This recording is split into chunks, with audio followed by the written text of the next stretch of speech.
Well, as we enter into the second decade of the new millennium, I mean, the city of Linton has a lot of challenges, and after running 3 election campaigns, basically running for a primary, running for 2 general elections, that I understand that people have always asked 2 things. They wanted things for the kids to do, and they wanted good jobs and good employment. Rationally so, that all revealed some of the social effects of not having great employment in the region and even the area is that sometimes we have some blighted property issues we have to deal with. We believe that bringing new jobs to the community will actually help alleviate some of those issues, but not all.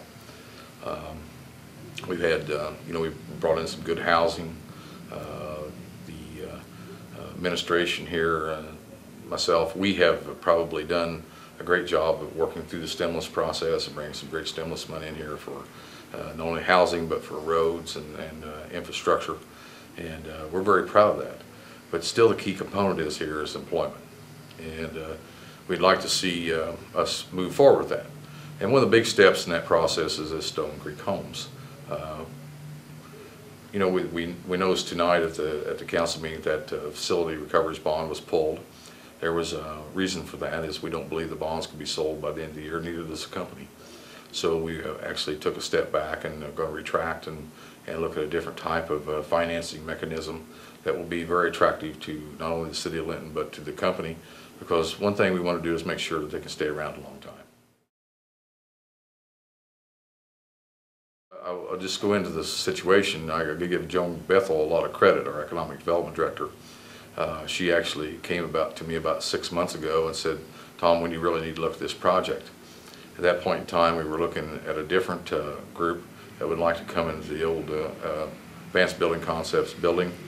We all know it as a Sunbeam building, and so we didn't pay much attention to the Stone Creek Homes, which is was wrong for us. We were working on a project and we didn't want to interfere and do 2 projects at the same time. But Joan continued to bulldog her way through that project, and it actually came to fruition. These people want to be in Linton, Indiana. We want them to be here. So all the credit needs to go for the Stone Creek Home project to Joan. We believe they're a very viable entity out here.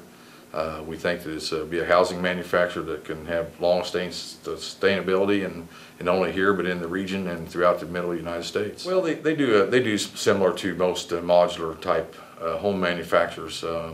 I've been on the website and kind of looked at some of their products, but I think here they have a little bit better business plan than that. They have diversified themselves a little bit.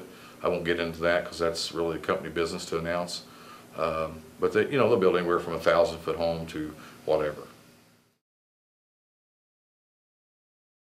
Well, I'd just like to say I wish everybody a Merry Christmas and a Happy New Year. God bless your families, and God bless the USA.